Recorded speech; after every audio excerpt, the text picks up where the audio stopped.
नमस्कार. विठ्ठल बोलेमध्ये स्वागत. मी विठ्ठल पाटील. जंगली प्राण्यांनी शिकार करावी बिनधास्त आणि माणसाने त्यांची शिकार केली तर त्याला कारावास, अशीच परिस्थिती सध्या महाराष्ट्रात किंबहुना देशभर आहे. कारण वन्यजीव संरक्षण कायदा जसा अंमलात आला आणि अलीकडे त्याची अंमलबजावणी जितकी कडक सुरू झाली तेव्हापासून वन्यजीवांचं प्रमाण प्रचंड वाढलेलं आहे. यात हरिण असेल, काळवीट असेल, नीलगाय असेल, डुक्कर असेल, बिबट्या असेल, या प्राण्यांची संख्या प्रचंड वाढलेली आहे. लोकसंख्या, मानवी लोकसंख्या कंट्रोलमध्ये आहे, पण यांची लोकसंख्या कंट्रोलमध्ये कधी येणार हा खरा आता सर्वसामान्यांसमोरचा प्रश्न आहे. कारण एकीकडे पिके फस्त होतात आणि दुसरीकडे जीव सुद्धा फस्त केले जातात. लहान मुलांना फस्त केलं जातंय, बालकांना फस्त केलं जातंय. अशी परिस्थिती असल्यामुळं एकूणच महाराष्ट्राच्या बहुतेक भागात सध्या वन्यजीवांमुळे भयभीत वातावरण आहे. जसं जुन्नर असेल, नाशिक असेल किंवा मुंबई जवळचे संजय गांधी राष्ट्रीय उद्यान असेल, या परिसरात बिबट्यांची संख्या प्रचंड वाढत आहे. कोल्हापूर जिल्ह्यातील शाहूवाडीपासून चंदगडपर्यंतचा परिसर हा पूर्ण बिबट्यामय झाला की काय, आणि गव्यांचे हल्ले इतके वाढलेले आहेत की गवे सुद्धा हिंस्र झालेले आहेत. अशा परिस्थितीत शेतकऱ्यांनी शेती पिकवायची कशी आणि उत्पन्न घ्यायचं कसं आणि दुसरीकडं आपला जीव वाचवायचा कसा, अशा प्रचंड मानसिकतेत सध्या शेतकरी वर्ग आहे. सोलापूर जिल्हा असेल किंवा विदर्भातले अनेक जिल्हे असे आहेत, त्या ठिकाणी काळवीट आणि वनगायींनी अक्षरशः धुमाकूळ घातलेला आहे. ज्वारीची पिके असतील, फळबागा असतील किंवा अन्य पिके असतील, ही रातोरात फस्त केली जात आहेत. यांच्यावर कंट्रोल येणं, यांच्यावर नियंत्रण येणं खरोखरच आज आता काळाची गरज बनली आहे. जसं पर्यावरण साखळी राखण्यासाठी प्रत्येक जीव महत्वाचा आहे, म्हणजेच कीटकांपासून ते हत्तींपर्यंत आणि संपूर्ण मानवजात या सर्वांची निसर्ग आणि पर्यावरण साखळीत अत्यंत गरज आहे. पण ही गरज असताना त्यांच्यापासून धोका नसावा हेही तितकंच महत्वाचं आहे. काही वर्षापूर्वी शिकारींचं इतकं प्रमाण वाढलं की खरोखर मानवानं वन्यजीव संपवत आणले. त्याच्या उलट परिस्थिती आज झालेली आहे की आज वन्यजीव माणसांवर हल्ले करत आहेत. खरं तर ह्या निसर्ग साखळीचा हा विचित्र प्रकार मानावा लागेल. ज्या पिढीनं वन्य प्राण्यांना शिक्षा दिली ती पिढी आज अस्तित्वात नाही, पण जी पिढी आज अस्तित्वात आहे तिला मात्र वन्य प्राण्यांचा त्रास खूपच सहन करावा लागतो आहे. पाळीव प्राणी असोत किंवा अगदी लहान मुलं असोत, यांना बिबट्या सरळ सरळ उचलून नेत आहे. बिबट्याची मजल घरापर्यंत गेलेली आहे. बिबट्या घरात घुसत आहे. हे आपण जुन्नर, नाशिक आणि कोल्हापूर जिल्ह्यातील बहुतेक भागात, कोकण भागात अनुभव घेत आहोत की बिबट्यानं जंगल सोडलेलं आहे.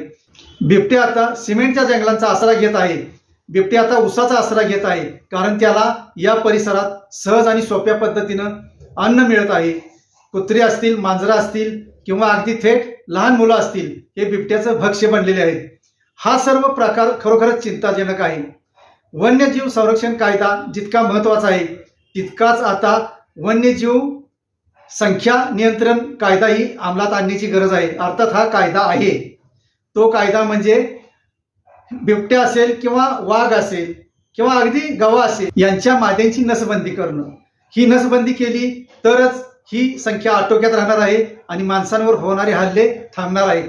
यासाठी वन विभागानं काही उपाययोजना आखण्याची गरज आहे. शासनाकडे प्रस्ताव पाठवण्याची गरज आहे. काही अतिवरिष्ठ वन विभागातील अधिकारी जे निवृत्त झालेले आहेत त्यांच्या म्हणण्यानुसार आता वन्यजीव संख्या नियंत्रण व्यवस्थापन राबवणं अत्यंत महत्वाचं आहे. मधल्या काळामध्ये सरकारनं नीलगाई असतील, काळवीट असेल किंवा रानडुक्कर असेल, यांच्या शिकारीला परवानगी दिली होती. वन विभागाची परवानगी घेऊन यांची शिकार केली तर त्यांची संख्या नियंत्रित राहील आणि म्हणून सरकारनं हा निर्णय घेतला होता. पण प्रत्येक गोष्टीत जसा कोणीतरी एखादा याचिकाकर्ता असतो तसा कोणीतरी याचिकाकर्ता उभा राहिला आणि त्यानं न्यायालयात धाव घेतली की ही शिकार थांबवावी म्हणून. तेव्हा न्यायालयानं शिकारीला बंदीचा निर्णय घेतला किंवा तसं आदेश दिले. या प्रकारामुळं सध्या शिकारी पूर्णपणे बंद आहेत. शिकारी बंद असल्यामुळं या जे तृणभक्ष्य प्राणी आहेत यांची संख्या प्रचंड वाढलेली आहे. पण ती ठराविक भागात ज्या ठिकाणी बिबटे आहेत त्या ठिकाणी मात्र यांची संख्या खूपच कमी आहे. म्हणून तर ते बिबटे जंगल सोडून मानवी वस्तीत येऊ लागलेले आहेत.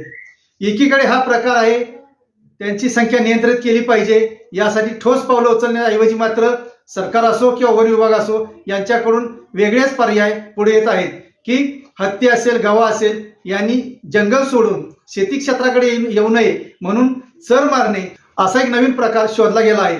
खरं तर ही चर मारून हे वन्य प्राणी थांबणार आहेत का? ही चर मारणे म्हणजे काही लोकांना चरण्यासाठी कुरण निर्माण करणं अशीच टीका होऊ लागलेली आहे. कारण ही चर मारण्यात किती ढपले पाडलेले आहेत, यात किती अधिकारी सहभागी आहेत आणि किती कर्मचारी सहभागी आहेत याचाही एक अभ्यास केला तर सरकारच्या लक्षात येईल की ही चर मारणं खरोखर गरजेचं आहे का? मध्यंतरीच्या काळात ज्या ठिकाणी जास्त गवे किंवा बिबट्यासारखे हिंस्र प्राणी आहेत त्या ठिकाणी सौर कुंपण घालण्याची योजना पुढे आली होती. हे ज्याला झटका मशीन म्हणतात ते, की ठराविक करंट सोडल्यानंतर ते प्राण्यांना जीविताला धोका होत नाही पण ते प्राणी आपला परिसर सोडून दुसऱ्या परिसरात येऊ शकत नाहीत असं एक कुंपण आहे. पण ती योजना बारगळली. अर्थात ती खर्चिक आहे. नसबंदीची योजना खर्चिक आहे. मग कोणती योजना तुम्हाला स्वस्त पाहिजे असाच आता सर्वसामान्यातून शेतकऱ्यातून प्रश्न उपस्थित केला जात आहे की तुम्हाला ह्या योजना राबवण्यासाठी जर महाग वाटत असतील तर मग माणसाचा जीव स्वस्त झाला आहे का? माणसाचा जीव वन्य प्राण्यांनी घ्यावा का? माणसाचा जीव महत्वाचा की वन्य प्राण्याचा जीव महत्वाचा? इतक्या संघर्षाच्या टोकापर्यंत हा विषय येऊन पोहोचलेला आहे. म्हणून शासनानं याच्यावर तातडीनं निर्णय घेण्याची गरज आहे. आज महाराष्ट्र विधिमंडळाचं अधिवेशन सुरू आहे, संसदेचं अधिवेशन सुरू आहे. त्या सभागृहातील त्या लोकप्रतिनिधींनी त्या ठिकाणी आवाज उठवण्याची गरज आहे. किती भयानक प्रश्न हा निर्माण झाला आहे हे निदर्शनाला आणून दिलं पाहिजे. राज्याचं विधिमंडळ असो किंवा संसद असो या ठिकाणच्या लोकप्रतिनिधींनी यासाठी आवाज उठवला पाहिजे आणि वन्यजीव आणि मानवाचा संघर्ष थांबण्यासाठी आता कुठेतरी टोकाची भूमिका घेण्याची गरज निर्माण झालेली आहे. त्यासाठी तातडीनं पावलं उचलण्याची गरज आहे. अन्यथा येणारा काळ माफ करणार नाही.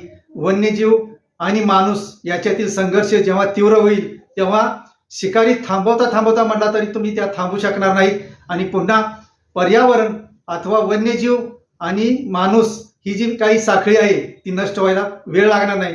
जी साखळी आता आहे ती मर्यादित ठेवण्यासाठी शासनानं तातडीनं निर्णय घेण्याची गरज आहे. एवढंच आजच्या विषयातून आपण मांडू शकतो. भविष्यात आणि या विषयावर अनेक प्रकारे विषय मांडता येतील ते त्यावेळी आपण मांडूच. पण आज मात्र विधिमंडळ आणि संसदेचं अधिवेशन असताना मात्र आमदार आणि खासदारांनी त्या सभागृहात प्रश्न उपस्थित करून या गंभीर विषयाकडे गांभीर्यपूर्वक पाहण्याची गरज आहे हे मात्र निश्चित. धन्यवाद. असेच नवनवीन विषय ऐकण्यासाठी लाईक, सबस्क्राईब आणि बेल आयकॉनवरती क्लिक करा.